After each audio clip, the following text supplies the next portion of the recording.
All right, let's get into it. We're going to go back in time to uncover a story that honestly feels like it was ripped straight out of a sci-fi novel.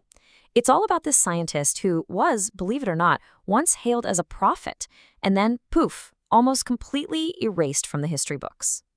So let me ask you a question. Just picture this. You're standing in a bull ring. A massive fighting bull, bred for pure aggression, is charging right at you. What do? Could you stop it? Not with a cape, not with some kind of weapon, but just with your mind? I know, it sounds completely impossible, right?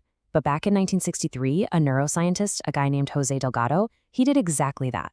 He stood there in a bull ring in Cordoba, Spain, and as this beast thundered towards him, he just pushed a button on this little handheld box. And the bull? It skidded to a dead stop, just feet from him. Unbelievable. You can imagine this demonstration was absolutely spectacular. It made front-page news everywhere. Delgado was instantly celebrated as this visionary, a prophet of what he called a psychocivilized society. Which, brings us to the central mystery here. If this guy basically pioneered brain chip technology, why have most of us never even heard his name? How did his work just disappear? So to really get to the bottom of this mystery, first we've got to understand the incredible power of what he created. We're talking about the absolute peak of his career. Okay, so the device at the heart of all this was called the stimoceiver. And you have to understand, this thing was a huge leap forward. See, before Delgado, any experiments like this involved, well, actual wires coming out of the skull. I mean, it was messy, super prone to inflection, just not great. The stimoceiver, though, it was this tiny radio-equipped implant that let him remotely control the brain. No wires, no mess, a total game changer. And Delgado's own journey was pretty remarkable. He got his education in Spain, then came over to Yale on a fellowship, and, he quickly became a star in his field. He was really inspired by the work of a guy named Walter Hess, who'd been using wires to stimulate cat brains. But here's the key part.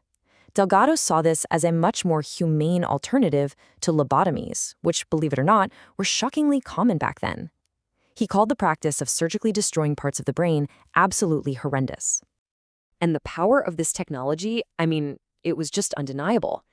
Get this, in one experiment, he stimulated the part of a patient's brain that controls movement, the motor cortex, and it made the man's hand clench into a fist. The patient actually tried to fight it. He tried to keep his hand open, but he couldn't. And what he said, it's just chilling.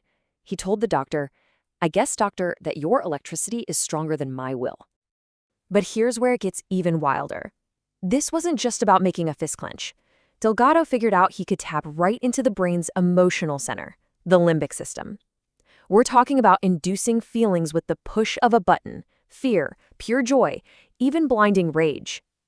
There was this one incredible case where a young woman was just calmly playing a guitar. They flipped the switch, and she flew into an uncontrollable fury and smashed the instrument to pieces against the wall. Just gone. This level of control was shown so clearly in one of his most famous animal experiments. So you have this colony of monkeys, right? And there's this one aggressive alpha male who's basically terrorizing everyone. Delgado puts a stim receiver in the bully's brain. Then he puts a lever in the cage, and guess what? A lower-ranking female monkey figures out that pressing the lever sends a calming signal to the big guy. So every single time the dictator starts getting aggressive, she just walks over, presses the lever, and chills him out. Delgado himself wrote that it was like the old dream of overpowering a dictator by remote control has been fulfilled. Wow. And yeah, it's that kind of language, that really ambitious, almost utopian talk, that started to ring some alarm bells. His vision was clearly going way beyond just simple therapy, and, well, an ethical firestorm was starting to brew. So in 1969, he drops his big book, and just listen to the title, Physical Control of the Mind. He's not hiding anything, right? In it, he lays out this whole philosophy that we could use neurotechnology to conquer our own worst instincts, to literally build a less cruel, happier, and better version of humanity. Now, that is a huge idea, but that almost religious evangelical tone, it really started to worry a lot of people. And this basically split the world in two. On one side, you've got Delgado's vision of this psycho-civilized society, but on the other, you have critics like the psychiatrist Peter Breggin, who saw something much, much darker. He warned of a technologic totalitarianism, a future where anyone who didn't fit the mold could be surgically mutilated or zapped into compliance. And look, Delgado wasn't operating in a bubble here. The entire field of brain stimulation was getting engulfed in controversy. You had other researchers suggesting this tech could be used to stop riots in cities. One guy even tried to use it to change a patient's sexual orientation. On top of all that, other scientists started pushing back, arguing the stimulation was way less precise than guys like Delgado claimed. And of course, the conspiracy theories about secret government mind control projects were just running wild. The whole tide was definitely turning against this kind of research. So Delgado eventually moved back to Spain in 1974, and his work, well, it mostly just faded away from the public eye. But the story does not end there, not even close. Because after decades of being basically buried, the technology he pioneered has made a massive comeback. And this is the incredible twist in the story. While Delgado's name might have been forgotten, his methods absolutely were not. Today, a modern, much more refined version of his work is called deep brain stimulation, or DBS, and it has helped improve the lives of more than 30,000 people with Parkinson's disease, helping control those awful, debilitating tremors. And it doesn't stop with Parkinson's, not by a long shot. This technology is now a vital tool for treating a whole host of really devastating conditions. We're talking epilepsy, dystonia, severe depression, OCD, even chronic pain. Think about that. The controversial, scary science of the 1960s has become a mainstream medical miracle today. And if you want to know why this research has come roaring back, just look at these numbers. The sheer potential is staggering. We're talking about millions of people in the US alone who could potentially benefit from this. People suffering from major depression, memory loss from Alzheimer's, or paralysis. That incredible need is what's driving this modern boom. All of which brings us right back to the man who started it all, Jose Delgado.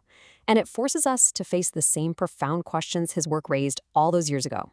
Questions that are, frankly, more relevant today than they have ever been. You know, for his part, Delgado always brushed off the wilder sci-fi fears. He argued you couldn't just, download a new language into someone's head or create a cyborg. Brain stimulation, he always insisted, can only modify what's already there. It can turn the volume up or down on existing brain functions, but it can't create something from nothing. And yet, he left us with this incredibly audacious idea.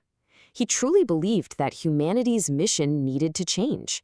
He said we should shift from the ancient goal of know thyself to a new one, construct thyself. I mean, just think about that.